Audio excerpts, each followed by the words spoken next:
Watch Murat Gassiev beat Peter Kadiru and tell me he's the man to carry the torch after Oleksandr Usyk left a power vacuum at heavyweight. Gassiev defeated Kadiru in 6 rounds, exactly what he was supposed to do, but nothing about it felt like the beginning of the next heavyweight era. It felt empty, meaningless. This is our first look at heavyweight boxing post Usyk, and it felt like a mid-tier fight between two jobbers. The first man to stake his claim at the heavyweight throne didn't even look capable of carrying the division. But if we're being honest, following an all-time great like Oleksandr Usyk was always going to be an impossible task. Everyone is searching for the next king, and Gassiev was the first man forced to stand in Usyk's shadow. He's skilled, but he still hasn't been given the fight that can prove whether he belongs on the throne or not. Gassiev's performance revealed the power vacuum now hanging over heavyweight boxing. A new generation led by Daniel Dubois and Ajit Kabayel is colliding with the familiar names like Tyson Fury and Anthony Joshua, and we're left trying to figure out who is best positioned to rule the post-Usyk era. Gassiev was simply the first man forced to make his case. So before we decide what Gassiev win means, we need to understand the division Oleksandr Usyk left behind. So if you watch like college football or any other sports, and you know it's incredibly hard trying to follow up the man. I'm referring specifically to like Nick Saban. Nick Saban, like the guy, Kalen DeBoer right now at Alabama, has an impossible task ahead of him following up Nick freaking Saban. It happened at LSU baseball when Skip Bertman retired. Smoke LaValve didn't stand a chance. Tom Brady, he following in his footsteps, near impossible. Michael Jordan, same thing. It takes forever for the greats that ruled over their respective sports to kind of, weed things out. And that's where we're at with heavyweight boxing right now. Sure, you've got Tyson Fury and Anthony Joshua, but will they ever really be able to, reclaim what they've done? Will they be able to reclaim the glory that they once had? Both of them are old, chinny, and not as good of fighters. Then you got Daniel Dubois. You got Ajit Kabayel. You've got Murat Gassiev. You've got all of these guys that are coming here to show that they are the next and to fend off the old. You see, watching Murat Gassiev, though, you're forced to ask yourself, like, does he have what it takes? Is he good enough for this? And Kadiru is a jobber. Stepped in on 2 weeks' notice.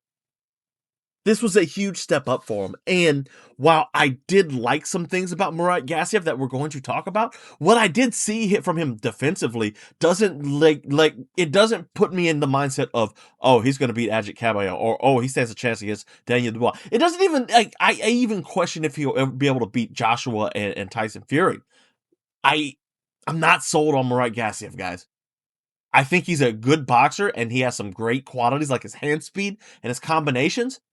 But I don't know if he's the man to carry the torch.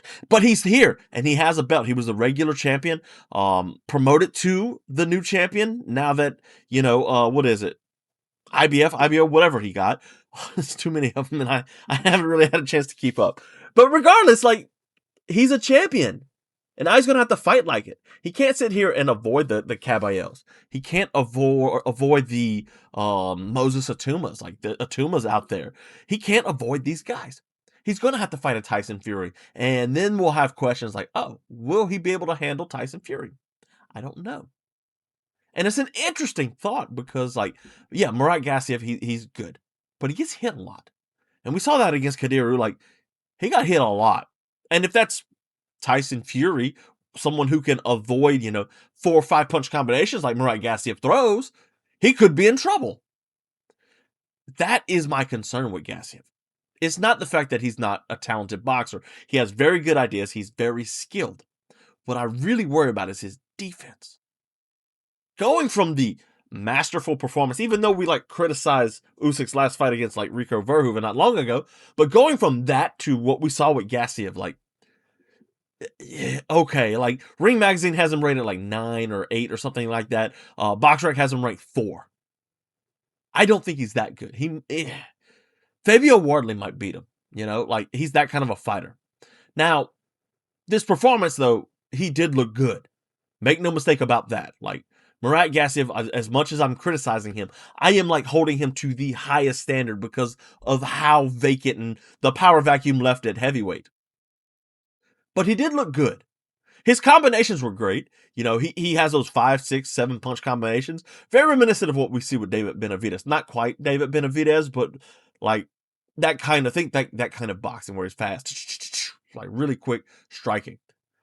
He did a lot of good things too, like hand traps and stuff. So Kadiru had his guard up, and he pulls that hand down and looks for the loop over the top, or he'll cross check and pull for the loop over the top. So he'll do it with the opposite hand right here. That grab, pull the glove down with the opposite hand, so he can come behind with a hook.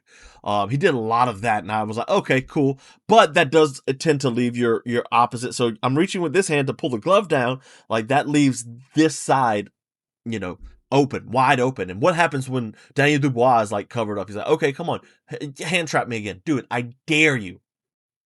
Daniel Dubois puts his lights out. Gassiev is not like indestructible either. Like you go look down in his record, split decision. He lost to Otto Wallen. Don't like that. Another unanimous decision to Usyk. Like Usyk, you know, did his thing. That was a cruiserweight though. So, I think that Gassiev fight was okay though against Usyk, if I remember right. That was all the way back in 2018. That's almost a decade ago, guys. We're getting old. We're getting old, cuz. But you know, he kind of started working on Peter Kadiru, and the runaway volume he really had a lot of success with. Like Kadiru just wasn't ready for this type of a fight. You know, he stepped in 2 weeks notice or something like that. I forget who he was originally supposed to fight, but he steps in 2 weeks notice, and Kadiru, you know, he showed himself great. He had a decent game plan of the high guard. It just so happens that Murat Gassiev was like, okay, what if I throw in the uppercut right here? What are you going to do? And, you know, he's splitting that high guard right here with the uppercut. Or you look at, you know, oh, what's he going to do when I throw volume, touch, pop, pop, pop. So he's kind of changed up the cadence of how he punches. Or if he's just like, oh, I'm just going to overwhelm you. And that's eventually what put Kadiru down in round 6. And it didn't really put him down. His corner threw in the towel. More of that, please. I do like when boxers don't get unnecessary damage. But looking forward for like Murat Gassiev, like it's a nightmare at heavyweight, and he's a 5-star heavyweight on BoxRec, which I don't know what you do that, but like that's Fabio Wardley, Joshua, Okoli, Fury, Gassiev, Caballel, Dubois, and Usyk. They don't have Atuma up there yet, but boy, Moses Atuma is a nightmare. Filip Hrgovic is a nightmare. Joseph Parker, that's a winnable fight. Jarrell Miller, no. Let's see. Honey, no. Deontay Wilder, definitely not. I mean, Wilder might be able to land. Artunian, no. Richard Torres just got turned off. Where's Frank Sanchez at? That'd be a good one. Him versus Frank, like, let's see what they can do.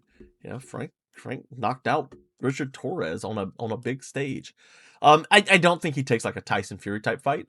Fury's obviously got his eyes set on Joshua, but with Usyk vacating, you can bet like let's see. Let me see who the champions are at heavyweight, because the IBF might put a title, or the IBO might put a title on the line here. WBC is also vacant. Yeah, you'll look to see one of those guys put on a title on this Joshua Fury fight. And you know, being multiple title holders, Fury multiple times, like he deserves it. You know, both of them deserve it. Let him have a shot at a title.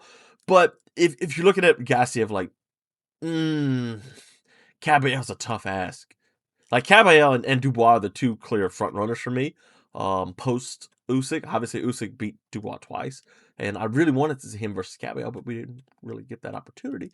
But still, you know, those two guys are kind of the headers for me, and I don't see Murat Gassiev beating those two. So, yeah. Anyways, guys, please like, subscribe, share with your friend, tell your friend, hey, there's a new boxing show on YouTube, and it is killer. Go watch it. Tell them, like, subscribe, all that. I need you guys to come on in here and talk to me. Send me some comments. Let me know what's up. The playlist here, this is what we do. We recap every week. Sorry about missing Abdullah Mason. He looked great. One day we'll talk about him, but you know, things came up. Like, subscribe, guys. You know the drill. Catch you later.